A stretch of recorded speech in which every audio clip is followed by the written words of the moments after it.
Saya awali dengan dongeng saja ya, kalian biar senang. Ben yang ngantuk tambah ngantuk. Ada beberapa cerita yang saya suka, yang biasanya dipakai orang untuk mengilustrasikan pentingnya emosi dalam hidup. Bahwa emosi itu bahkan perannya lebih besar daripada sekedar akal intelektual, IQ. Cerita pertama biasanya cerita tentang yang dipakai untuk menjelaskan kecerdasan emosi ini, cerita tentang seorang mahasiswa. Jadi ada cerita seorang mahasiswa yang di barat cerdasnya luar biasa. Mahasiswa ini mungkin IPK-nya sudah perfect 4. Berarti nilainya A terus. Zaman saya kuliah dulu bahkan ada nilai yang A+. Itu berarti lebih dari A. Nah, mahasiswa ini nilainya perfect terus. Tapi kemudian ada satu peristiwa yang membalik nasibnya. Padahal orang menganggap ini masa depannya mesti cerah ini. Anak ini jenius, pinternya luar biasa. Nah, peristiwa yang membalik nasibnya ini adalah satu ketika ada seorang dosennya yang memberi nilai amin. Jadi dikasih nilai A ya kurang sedikit lah. Kalau teman-teman kan dikasih amin itu sudah sujud syukur.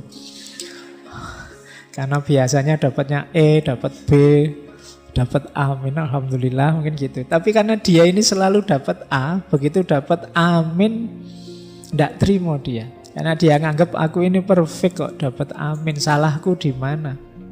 Kalau hari ini mungkin sudah WA dosennya.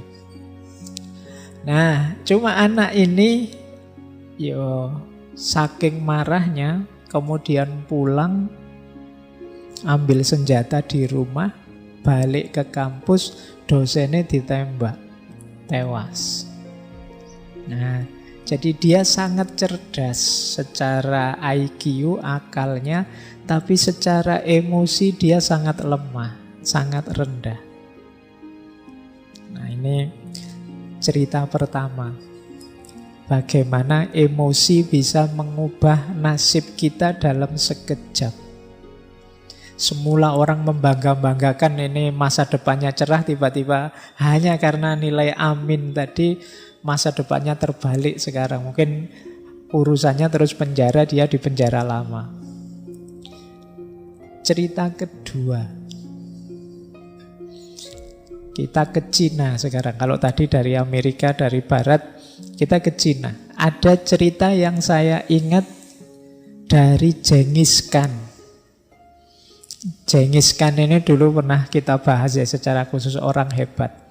Genghis Khan ini dikenal memelihara burung elang. Kemana-mana selalu diikuti oleh burung elang peliharaannya. Nah, satu ketika dalam perjalanan penaklukan, Genghis Khan ini kehausan. Akhirnya dia mencari sungai untuk minum air. Pas di pinggir sungai, dia melihat, wah ini ada sungai jernih ini. Terus dia mengambil wadahnya, terus ambil air untuk diminum. Tapi begitu air mau diminum, tiba-tiba elangnya ini menyambar dia, menyambar wadah itu sampai tumpah. Wah, marahnya Genghis Khan luar biasa ini. Gimana sih ya, elang sudah dilatih baik-baik, sekarang kok malah kayak gini, mabuk apa ya? Terus ya cuma sabar karena elang kesayangan kan, ya wis ndak apa-apa lah, mungkin dia lagi ndak sadar elangnya. Terus dia ngambil lagi. Sampai 3 kali begitu, elang itu nyamber terus. Jadi sampai air minumnya tumpah terus. Saking jengkel ya, akhirnya wah ini ndak bisa dibiarkan ini, melecehkan seorang Genghis Khan. Jadi akhirnya yang keempat dia ambil air sambil ancang-ancang pegang pedangnya. Begitu benar dia ngambil air, elangnya menyambar, disikat elang itu dengan pedangnya, mental, elangnya tewas, tempat airnya juga mental ke dalam air. Nah, begitu dia puaskan, rasain, mati kamu. Wong elang aja kok berani-beraninya melawan aku. Begitu dia ngambil tempat minum tadi yang jatuh ke dalam air, dia melihat ternyata di dalam air ada bangkai ular. Yang bangkai ular ini beracun. Nah, dia baru sadar ternyata elang tadi ingin menyelamatkannya, bukan ingin mengganggunya. Kalau dia minum air dari tempat tadi bisa keracunan. Jadi ini pelajaran kedua. Bagaimana emosi sering membuat kita salah dalam memutuskan. Ya kayak Genghis Khan tadi. Ada lagi cerita ketiga. Ini dongeng terus sampai jam 10. Biar kalian ngantuk. Cerita ketiga dari Jepang. Kita muter keliling dunia ya. Ada cerita seorang samurai. Samurai ini satu ketika mendengar di satu tempat ada seorang guru yang pinternya luar biasa, wawasannya luas sekali. Nah, samurai ini satu ketika penasaran, aku ingin ngetes guru ini. Pinter bener enggak sih seperti katanya orang-orang? Nah, datanglah samurai ini ke tempatnya guru tadi. Begitu ketemu guru, dia ngetes, tanya, wahai guru, sampean kan orang pinter, dikenal orang bijaksana. Kalau memang pinter, coba jawab pertanyaan saya. Apa itu surga, apa itu neraka? Nah, terus guru ini terus ngomongnya malah nyelekit. Kalau orang seperti kamu, levelmu ini tidak pantas saya menjelaskan macam-macam. Kamu preman aja ke orang gitu. Terus ngomong gitu. Wah, marah ini samurai. Dia melotot marah-marah. Katanya kamu orang pinter, orang bijaksana. Masa saya tanya gitu aja, jawabanmu nyelekit. Wah, dia marah, panas. Terus kata gurunya, nah ini namanya neraka. Wah kan, takjub dia dengan jawaban guru tadi. Oh iya ya, berarti marah, terus tidak terkontrol. Ini namanya neraka, luar biasa. Baru sadar ini memang orang pinter, tenang. Wah terima kasih guru, saya baru percaya kalau sampean orang pinter. Terus kata gurunya lagi, nah kalau ini namanya surga. Jadi ini surga, ini neraka. Jadi surga neraka kita berhubungan dengan emosi yang kita rasakan. Pelajaran ketiga dari cerita. Cerita keempat. Tidak apa-apa ya. Terakhir wes tidak apa-apa. Biar kalian nunggu-nunggu teorinya tidak ketemu-ketemu. Kita ke Arab, ke Madinah. Cerita tentang Sayyidina Abu Bakar, sahabatnya Rasulullah. Jadi satu ketika beliau ini sedang ngobrol-ngobrol bersama Rasulullah di depan masjid. Tiba-tiba datang beberapa orang yang rupanya benci Abu Bakar. Mendekat ke Abu Bakar, terus orang ini maki-maki. Pokoknya ngomong jelek-jelek tentang Abu Bakar. Abu Bakar ya karena beliau orang baik, ya beliau sabar, diam saja. Ndak mengabaikan orang yang ngomong aneh-aneh ini. Tetap beliau fokus pada Rasulullah. Rasulullah tersenyum melihat perilakunya Abu Bakar. Terus ngobrol dilanjutkan. Nah orang yang maki-maki tadi kan tambah sebel. Wong saya maki-maki kok dicuekin. Tambah dia maki-maki lagi ke Abu Bakar. Nambah lagi maki-maki. Berulang sampai 3 kali. Yo, Abu Bakar juga manusia kan.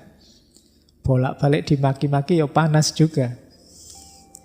Akhirnya Abu Bakar mungkin saking jengkelnya jawab akhirnya. Jadi tidak diam saja. Bales maki-maki juga. Nah, begitu Abu Bakar bales maki-maki, Rasulullah yang tadi tersenyum terus berdiri, terus pergi. Wah, Abu Bakar tidak enak. Wah, masalah ini mesti. Nah, setelah itu Abu Bakar mengejar Rasulullah.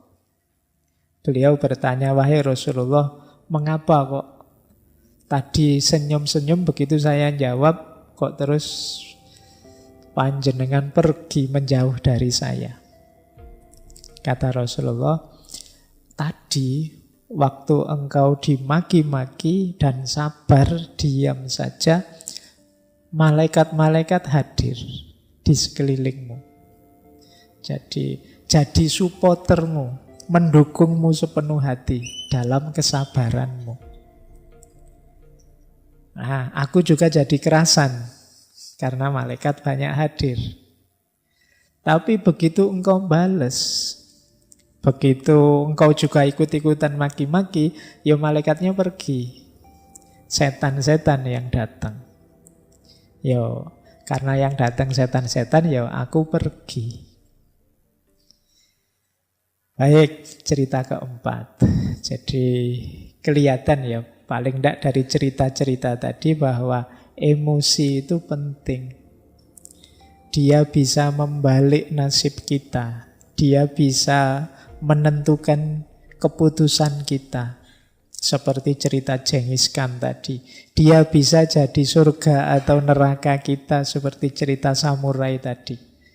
Dia bisa menghadirkan malaikat atau menghadirkan setan. Nah, itu ceritanya. Sekarang kita masuk ke teorinya.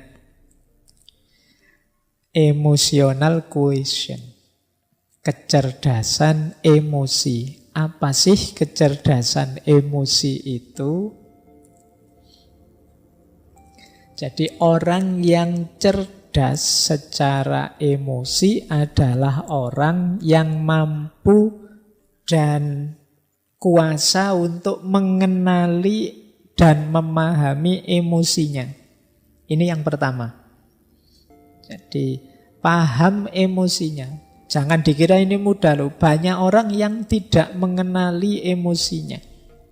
Banyak orang yang marah tapi tidak tahu kalau dia marah atau tidak sadar kalau dia marah. Mas mbok jangan marah gitu. Siapa yang marah? Nah, itu kan namanya tidak sadar kalau dia marah. Jadi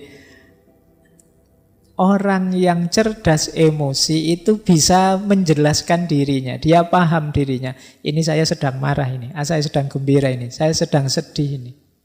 Kan banyak orang yang menyangkal emosinya sendiri. Wah, kamu jatuh cinta ya? Enggak, katanya siapa. Tapi tiap hari stalking, lihat Facebooknya, lihat. Jadi paham emosinya dan bisa menggunakannya secara pas. Baik untuk membereskan dirinya maupun saat berhubungan dengan orang lain. Ini namanya cerdas secara emosi. Diri sendiri dan yang lain. Karena nanti ada kalanya orang itu bagus untuk dirinya sendiri, tidak bagus untuk orang lain. Atau sebaliknya. Bagus untuk orang lain, tidak bagus untuk dirinya sendiri. Kalau dalam etika filsafat itu orang yang bagus untuk dirinya sendiri tapi buruk untuk yang lain namanya orang egois. Ada orang yang mengorbankan dirinya untuk orang lain, berarti kan bagus untuk orang lain tapi jelek untuk dirinya namanya orang altruis. Jadi, orang cerdas emosi itu imbang. Ya baik buat dirinya, baik juga buat orang lain. Dan dia paham tentang emosi-emosi yang ada dalam dirinya. Itu ada datanya kalau teman-teman mahasiswa ingin mendalami. Istilah ini pertama kali digunakan oleh Peter Salovey dan John Mayer. Tapi yang paling mempopulerkan istilah ini ya Daniel Goleman. Teman-teman insya Allah yang mahasiswa pasti pernah dengar nama ini dengan bukunya Emotional Intelligence. Why it can matter more than IQ. Terjemahannya dalam bahasa Indonesia sudah ada. Bajakan bukunya juga ada. Ya, sekarang buku baru itu sedih penerbitnya, bajakannya lebih cepat daripada sini masih belum jadi yang dijual bajakan itu sudah rame. Yang penerbitnya belum laku satu pun malah yang bajak sudah ratusan eksemplar. Nah, tempatnya di mana kecerdasan emosi kalau pakai teori neuroscience posisi otak? Otak kita itu kan ada 3 bagian. Ada bagian luar, ada bagian dalam, ada bagian bawah. Bagian paling luar itu namanya neokortek. Di situ tempatnya mikir, merenung, refleksi. Jadi IQ, reason, itu ada di neokortek. Nanti bagian dalam ada limbic system. Di situ emosi-emosi. Ada yang paling bawah namanya reptilian complex atau akal reptil. Kalau ini insting. Insting untuk bertahan hidup, insting untuk mencari selamat, insting untuk berketurunan, dan lain sebagainya. Itu yang paling bawah, mungkin daerah dekat leher sini. Ada yang lebih dalam untuk emosi-emosi namanya limbic system. Yang paling luas, paling besar itu neokortek. Nah, kecerdasan emosi itu ya ketika aspek reason ketemu dengan aspek emosi. Jadi kecerdasan emosional itu mudahnya bagaimana kita mengelola emosi kita secara rasional. Jadi dia adalah persilangan antara reason dan emotion. Jadi berarti ya reasonnya juga dipakai dalam rangka mengendalikan emosi. Makanya ada yang bilang kecerdasan emosi itu dari subconscious menuju conscious. Dari bawah sadar menuju sadar. Jadi emosi bawah sadar itu kan emosi yang otomatis keluar dari diri kita. Ini kalau tidak dikendalikan oleh reason, oleh unsur neokortek tadi, ya kadang-kadang meleset tadi. Seperti Genghis Khan tadi, dia karena tidak mikir dulu ini kenapa sih elang ini yang biasanya patuh, biasanya jadi pembantu kok malah ngerusak, ada unsur apa?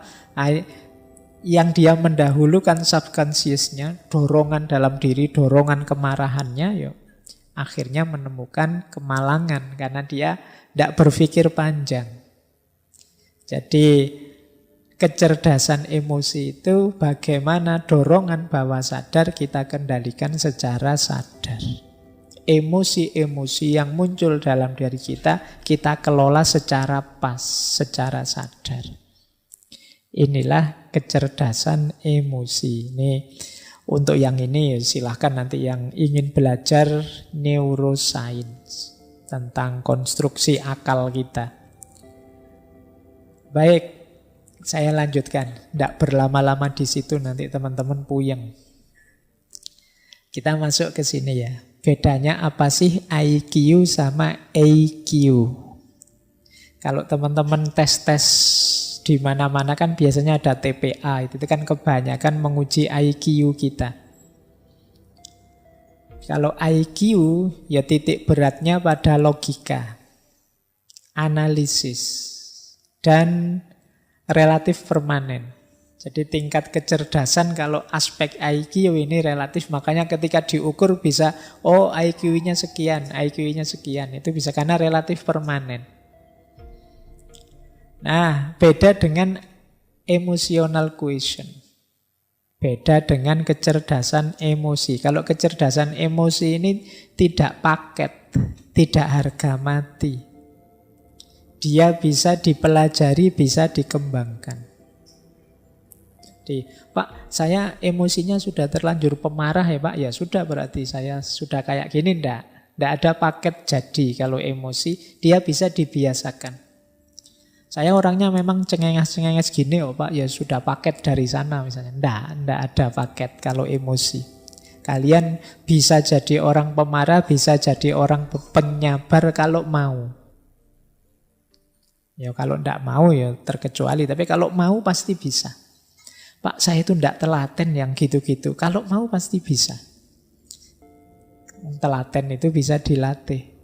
Jadi kalau urusan emosi bisa kita kendalikan. Dan jangan khawatir kalau katanya Goleman malah bisa lebih 80% kesuksesan hidup itu ditentukan oleh emotional quotient. Kecerdasan emosi. IQ hanya sekitar 4%. Nah, jadi ini bedanya IQ dan EQ. Emosi dianggap jauh lebih penting. Meskipun di situ saya tulis 40%. Karena dari banyak buku itu macam-macam. Yang sangat senang yang menyebutnya 80 ke atas. Tapi ada yang 40, ada yang 60. Ya kita ambil 40 lah ya. Tapi itu kan sudah besar. Jadi 40% dari hidup itu sudah luar biasa. Karena nanti masih ada spiritual, masih ada multiple quotient yang itu membuat 40 itu sudah sangat besar. Belum nanti minggu depan kita ketemu spiritual. Jadi emosi penting dibandingkan kadar kepintaran kita. Ya seperti tadi ada anak yang pinternya luar biasa tapi hidupnya terbalik dalam satu seketika ketika salah mengambil keputusan dipengaruhi oleh emosi. Kadang-kadang kan kita waktu terpengaruh emosi melakukan sesuatu dan kita sesali selamanya. Kenapa emosi ini penting? Nah, ini asumsi-asumsinya. Jadi asumsi itu dasar berpikirnya. Kenapa kok terus ada kecerdasan emosi? Yang pertama, dalam hidup ini sebenarnya emosi itu lebih mewarnai kita. Jadi kita itu menanggapi sesuatu biasanya yang muncul dulu itu rasa atau emosi kita. Mungkin ada teman-teman atau bapak ibu yang belum pernah ke sini itu. Begitu masuk ke sini itu kan yang keluar dulu kan emosinya. Mungkin seneng, mungkin kaget, mungkin macam-macam. Itu kan emosinya dulu. Baru setelah itu pikiran bermain. Oh, yo pantes rame wong yo ada minumnya misalnya. Nah, itu pikiran belakangan, tapi kesan awalnya itu yang maju emosinya dulu. Jadi orang itu lebih banyak disituasikan oleh emosinya, bukan oleh pikirannya. Jadi kalian seneng dulu misalnya yang suka ngaji ini, suka dulu dengan ngaji ini, alasannya belakangan. Alasan itu kan dicari-cari nanti, wah enak ngaji ini, santai, wah enak ngaji ini. Itu sebenarnya alasan belakangan, padune wis seneng duluan. Kalau kalian tidak seneng, dicari-cari juga alasannya untuk tidak seneng. Iki ngaji capopo, tidak ono Qur'ane, tidak ono ini dicari. Nah, itu belakangan juga. Yang lebih dulu apa? Tidak senengnya dulu. Yang setuju filsafat sama anti filsafat itu mesti suka dulu dan atau tidak suka dulu baru cari argumen. Nah, itu manusia. Jadi manusia itu lebih disituasikan oleh perasaan dan emosinya. Baru kemudian pikiran masuk. Meskipun tidak harga mati seperti saya bilang tadi. Bisa saja nanti setelah mikir dalam, wah keliru saya kalau seneng. Harusnya saya kritis ini. Nah ini belakangan tapi bisa diubah. Nah jadi itu asumsi pertama. Manusia itu disituasikan oleh emosi dan perasaannya. Baru kemudian pikiran merespon yang kedua. Pikiran itu kalau sudah merespon, biasanya terus dia menyimpulkan, kalau sudah begitu muncul tindakan.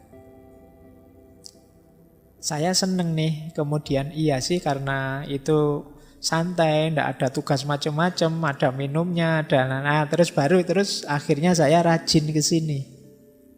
Jadi dari emosi masuk ke pikiran, kemudian muncul perilaku dan tindakan. Jadi kalau di situ saya tulis behavior, perilaku itu kan kalau terus-terusan jadi kebiasaan. Dan itulah nanti yang membentuk performan kita, profil kita. Baik, jadi rumusnya itu kalau emotional quotient. Jadi manusia itu disituasikan oleh emosinya, setelah itu pikiran merespon, dari situ muncul tindakan, dari tindakan itulah lahir performan, perilaku nyata dia, dan terakhir ini juga bukan harga mati.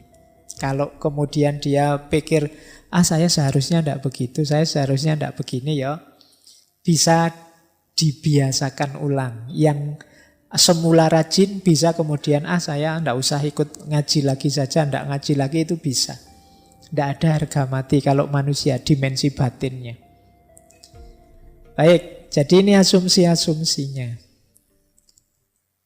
Nah, saya lanjut. Ini ciri-cirinya, ini umum saja ya. Semoga tidak ada yang tersinggung. Jadi ada yang emosinya rendah, kecerdasan emosi rendah, dan ada yang kecerdasan emosinya tinggi. Orang yang kecerdasan emosinya rendah, antara lain, ini saya tidak bilang semua, cirinya adalah yang pertama, cenderung mencari kesalahan pada orang lain. Kalau dia merasa tidak nyaman secara emosi, selalu mencari kambing hitam. Siapa ya yang membuat aku gelisah? Siapa yang membuat aku ruwet kayak gini? Selalu mencari keluar. Nah, ini ciri-ciri emosinya rendah. Paling tidak dia membiarkan dirinya disulitkan, direpotkan, digelisahkan oleh orang lain. Berarti dia tidak mampu mengontrol dirinya. Seperti kemarin-kemarin kan sering kita bilang bahwa kamu itu sakit hati atau tidak tergantung dirimu, tidak tergantung orang lain. Kalau ada orang lain kok bisa membuatmu segelisah itu, ya salahmu sendiri, kamu mau digelisahkan oleh dia.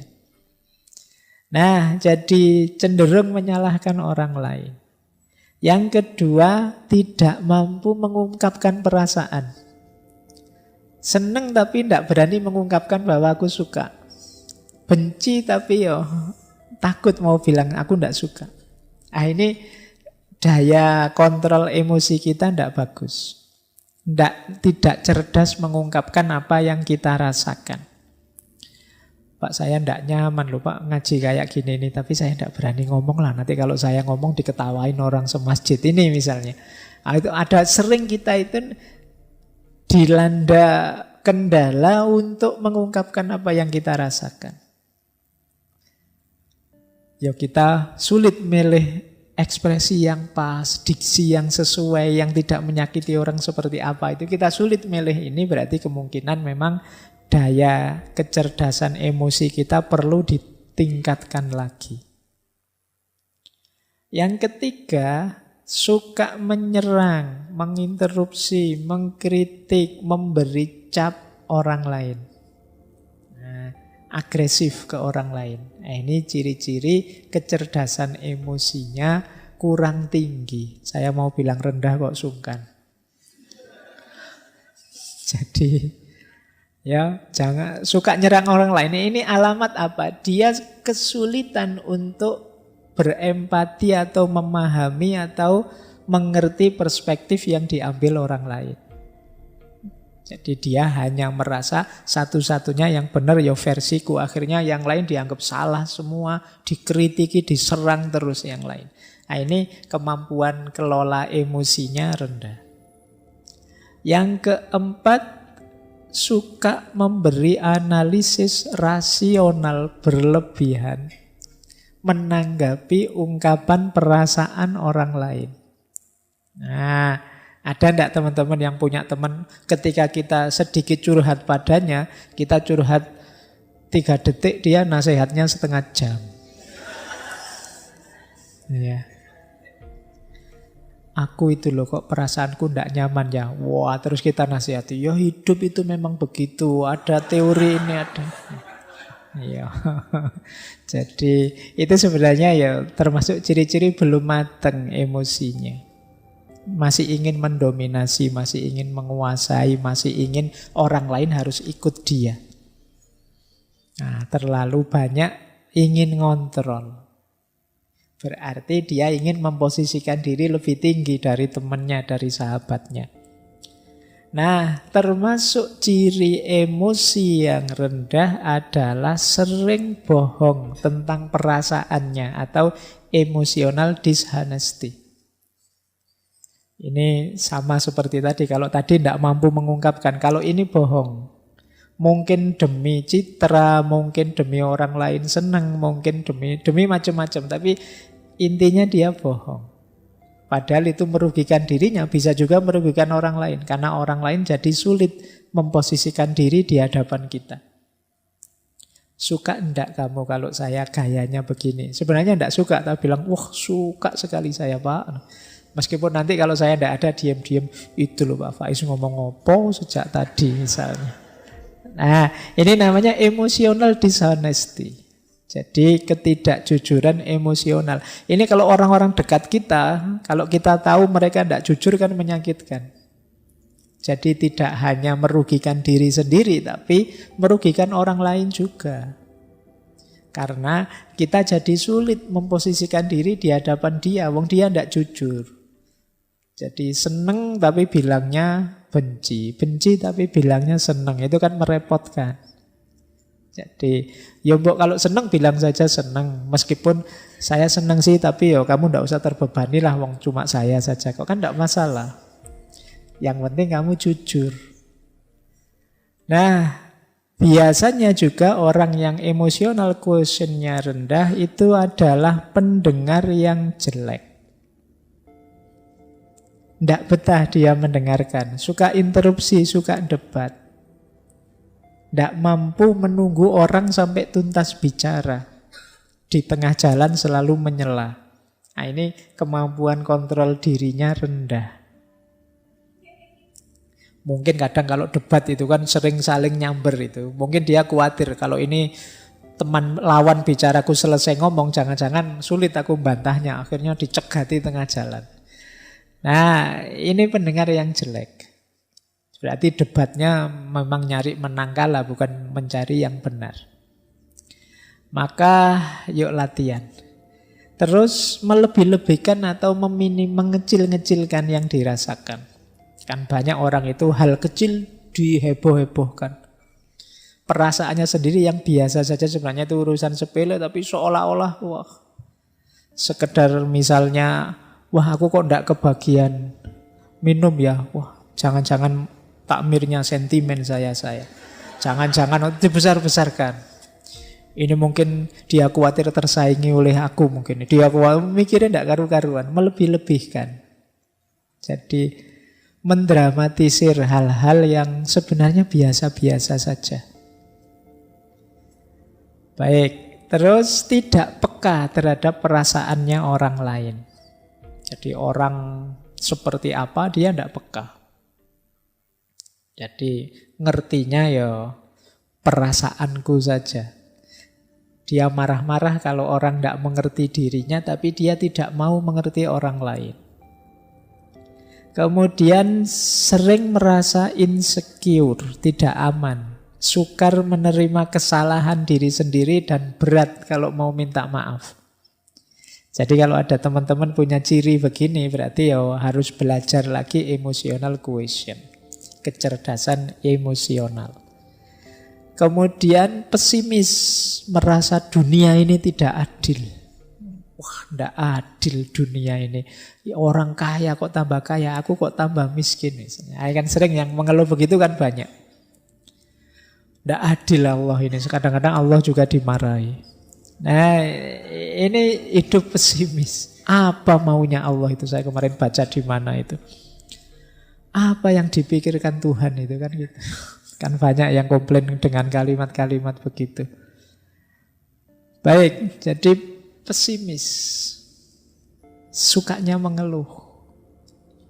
Yang dilihat yang buruk-buruk, yang jelek-jelek saja. Ini ciri-ciri emosional kecerdasannya rendah. Kemudian kaku, tidak luwes. Jadi sulit beradaptasi terhadap perubahan-perubahan dalam hidup.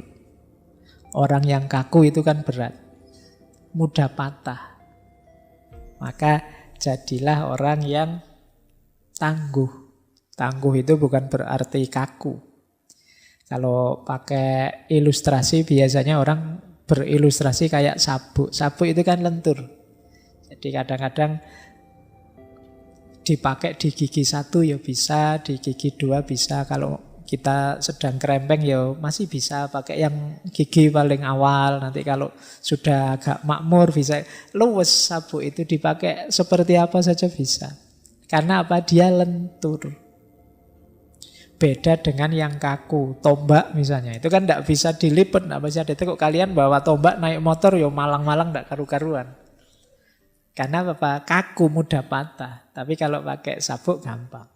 Itu maka orang-orang yang emosinya tidak bagus, cara pengendaliannya ya dia biasanya kaku. Sulit sekali dinego. Sulit sekali dilembutkan. Terus biasanya kemudian jadinya tidak harmonis dengan orang. Lebih harmonis dengan yang bukan manusia. Iya. Dengan koleksinya, dengan binatang kesayangannya. Sampai kemarin ada yang menikah sama kambing itu ya. Mungkin dia sudah putus asa dengan manusia, itu dia. Jadi kenapa ada orang putus asa dengan orang lain? Karena dia sendiri sulit membangun relasi yang harmonis dengan orang lain.